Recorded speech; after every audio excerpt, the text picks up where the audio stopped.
मंदिर को उड़ाने की धमकी देते हैं। मेरा आज का राम राम बोलने में क्या है? आज से कुछ वक्त बाद मुस्लिमों के नाम की ईमेल आईडी बनवाई और फिर खुद को ही धमकी। व्यूअर्स अस्सलाम वालेकुम। सो आज का जो वीडियो का टॉपिक होने वाला है राम मंदिर को उड़ा देने की धमकी, वो भी कोई मुसलमान नहीं दे रहा है।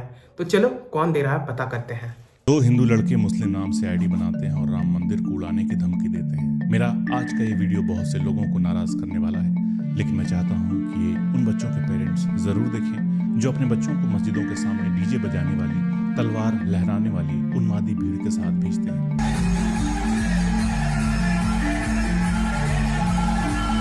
राम बोलने में क्या है? आज से कुछ वक्त बाद जब ये हिंसा और नफरत का दौर थम जाएगा तो हमारे सामने कुछ सवाल होंगे। सवाल हमारे भारतीय होने के, सवाल हमारे मेजॉरिटी ग्रुप से होने के, सवाल राजनीति के लिए कौम के लोगों से नफरत करने के, हर घटना हर अपराध में हिंदू मुस्लिम एंगल देखने के, हर लिंचिंग पर आंख मूंद लेने के, और सवाल सबसे जरूरी सवाल हमारे हिंदू होने के।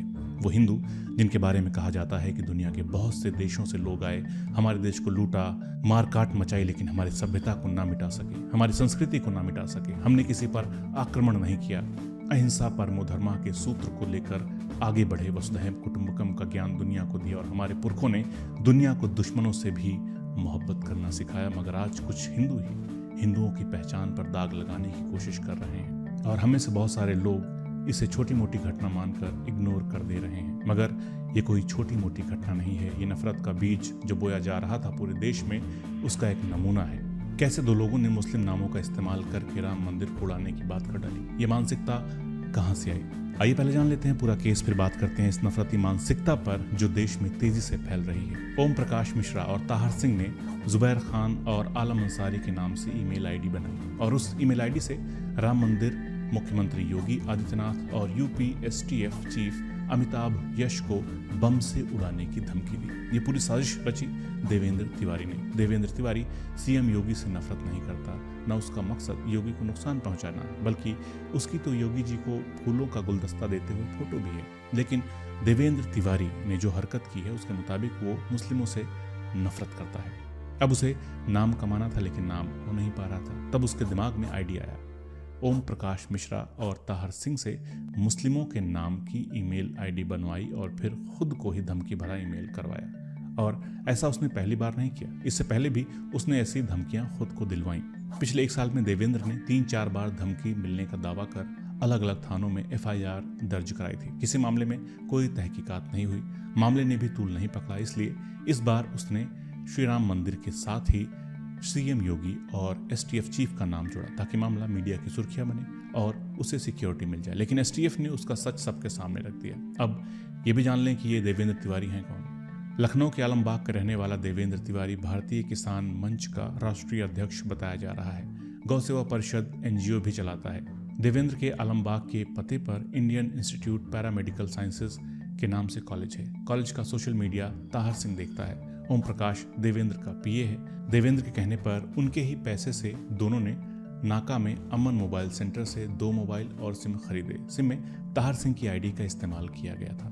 इसी पर ईमेल आईडी बनाई गई, फिर देवेंद्र को ईमेल भेजा गया जिसका स्क्रीनशॉट ताहर ने देवेंद्र को 19 दिसंबर को व्हाट्सएप पर भेजा। साफ है कि साजिश काफी पहले से चल रही थी। आइए कुछ और केस मैं आपको बता दूं जिसमें फर्जी तरीके से मुस्लिमों के नामों का इस्तेमाल किया गया है नफरत फैलाने के लिए। अगर कोई केस आपको भी पता है तो कमेंट जरूर कर दीजिएगा, क्योंकि ऐसे केसेस दर्ज होने चाहिए। तो साल 2014 की बात है। बेंगलुरु ब्लास्ट में उस वक्त एक शख्स ने बम से उड़ाने की धमकी जारी करने के लिए अब्दुल खान नाम का सहारा लिया और ट्वीट में लिखा, बेंगलुरु धमाके के पीछे मैं हूं अब्दुल, 2 दिन में और 2 धमाके। मैं चैलेंज करता हूं पुलिस को, मुझे पकड़ सकते हो तो पकड़ लो। जब तक उसे पकड़ा जाता तब तक ट्वीट से मुसलमानों के खिलाफ एक बार फिर आतंकी वाला नैरेटिव सेट हो चुका था। पुलिस ने उसे पकड़ा तो पता चला कि वो अब्दुल नहीं बल्कि एक हिंदू है। मुसलमान आतंकी होते हैं, वो बहस पूरी तरह से पलट गई। इस मामले में आगे ये हुआ कि आरोपी के माता पिता ने कुछ डॉक्यूमेंट्स सामने रखकर दावा किया कि उनका बेटा मानसिक तौर पर बीमार है, दवा ले रहा है। इसके बाद कई यूजर्स ने ट्विटर पर, जो अब एक्स हो चुका है, उस पर ट्वीट किया कि हिंदू है तो मंदबुद्धि और अब्दुल निकला है तो आतंकी। ये एक व्यंग्यात्मक टिप्पणी थी कि कैसे एकदम मुसलमानों के खिलाफ नैरेटिव सेट कर दिया जाता है, लेकिन अगर अपराधी हिंदू निकले तो फिर आतंकी नहीं कहा जाता। पिछले साल की बात है, 31 मई की रात में बुलंदशहर के एक गांव में 4 मंदिरों में तोड़फोड़ होती है। शिवलिंग को तोड़ा गया। हनुमान जी की मूर्तियों को भी खंडित किया गया और शनि मंदिर की मूर्तियों को भी। गांव के गोरखनाथ मंदिर में भी तोड़फोड़ की गई और कुछ मूर्तियों को खेत में फेंक दिया गया।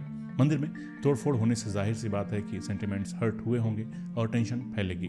मगर दूसरी तरफ आप देखिए मीडिया कैसे नैरेटिव सेट करने में लग जाता है कि ये काम मुसलमानों ने किया है। सोशल साइट एक्स पर जी उत्तर प्रदेश उत्तराखंड ने ट्वीट किया, आस्था का अपमान, बुलंदशहर में घमासान। बुलंदशहर सुलगाने की साजिश किसकी? मठ मंदिर पर हमला कौन बिगाड़ रहा फिजा?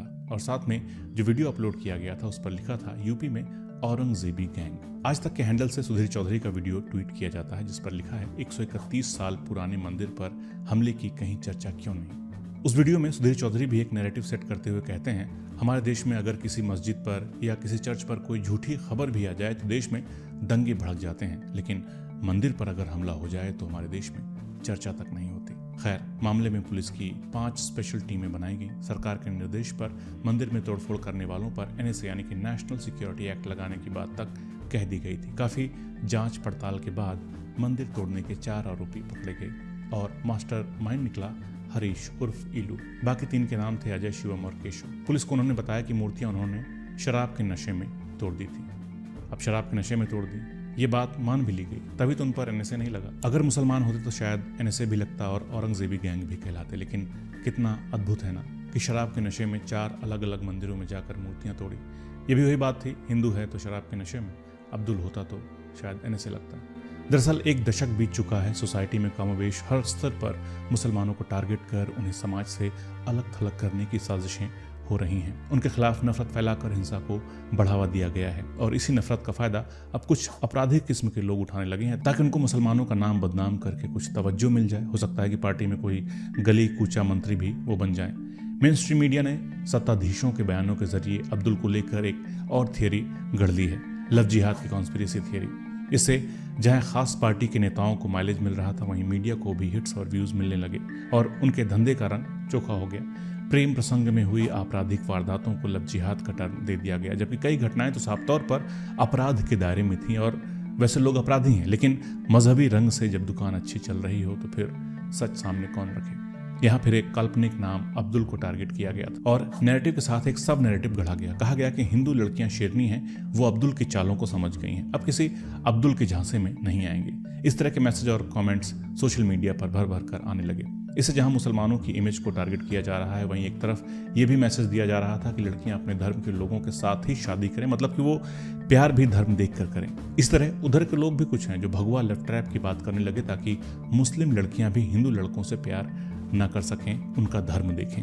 ये पितृसत्ता का एक जीता जागता उदाहरण है। जबकि हमारे देश में शांति और एकजुटता तभी आएगी जब सभी इंटरकास्ट और इंटर रिलीजन शादियां होंगी और परिवार सभी साथ आएंगे, गलतफहमियां दूर होंगी। मगर नहीं, राजनीति के लिए देश के मुसलमानों को नफरत की भेंट चढ़ाया जा रहा है। तभी तो धर्म संसद लगाकर मुसलमानों के नरसंहार की बातें होती हैं, कोई कुछ नहीं बोलता। मीडिया भी इस खेल को अच्छे से समझ गया है, इसलिए प्राइम टाइम में रोजगार की बात न करके 1 या 2 टोपी और कुर्ते पायजामे वाले बैठा लिए जाते हैं ताकि चैनल का रोजगार चलता रहे। ये टोपी और कुर्ता पायजामा भी एक धंधा है। कभी आप किसी रिसर्चर या फिर स्कॉलर को प्राइम टाइम डिबेट में नहीं देखेंगे, क्योंकि फिर दर्शकों को कैसे पता चलेगा कि जिसको उनके नेता धो रहे हैं वो मुसलमान है या कोई और। अभी कुछ दिन पहले इसी फॉर्मूले को एनिमल फिल्म ने भी खूब कैश किया, जिस पर किसी ने बात नहीं की। एनिमल फिल्म में रणबीर कपूर का किरदार अमीर परिवार का है, पिता अनिल कपूर का स्टील का व्यवसाय है, कंपनी का नाम होता है स्वास्तिक और शक्ति प्रगति विजय उसका सूत्र है। सालों पहले प्रॉपर्टी के झगड़े में परिवार का एक भाई अलग हो जाता है। अलग होना नॉर्मल है, लेकिन वो सिर्फ अलग नहीं होता बल्कि विदेश जाकर मुसलमान बन जाता है, दुश्मन धर्म बदल लेता है या दूसरे धर्म वाले दुश्मन होते हैं। ये नैरेटिव फिल्म में सेट किया गया है। अब फिल्म आगे बताती है कि उसकी कई बीवियां हैं और कई बच्चे हैं। यही नहीं, उसके बेटी की भी 3 बीवियां हैं। कुछ याद आया आपको? कुछ नफरती नारे याद होंगे, 10-10 बच्चे टाइप।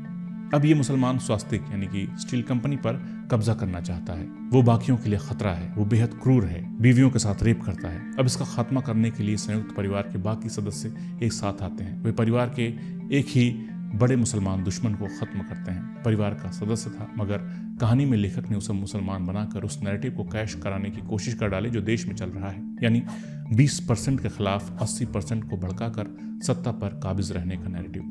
देश जलता है तो जले, बस हमारी जेबें भरती रहें। इसी के साथ अफराधी किस्म के लोग मुनाफा उठाने में लग जाते हैं। जब तक हम लोग इस बात को समझेंगे तब तक बहुत कुछ खो चुके होंगे। लिहाजा मेरी अपील है आप लोगों से कि सेट किए नैरेटिव से बाहर आइए और अपने आसपास देखिए। दुनिया बेहद खूबसूरत है। उसे खूबसूरत बनाए रखने के लिए मुस्लिमों से नफरत करना, उनके खिलाफ नफरत फैलाना और फिर आगे बढ़ने के लिए उनके नाम का इस्तेमाल करना, इस रिवायत को ख़त्म करना होगा।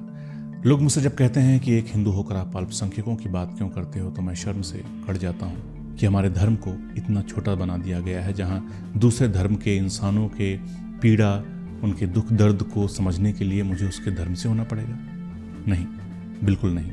एक इंसान को अगर दूसरे इंसान का दुख दर्द नहीं दिखता मगर उसका धर्म दिखता है तो समझ लीजिए कि वो नफरती हो चुका है और देख नहीं पा रहा है कि उसके ही भाइयों को उसके खिलाफ भड़काया जा रहा है।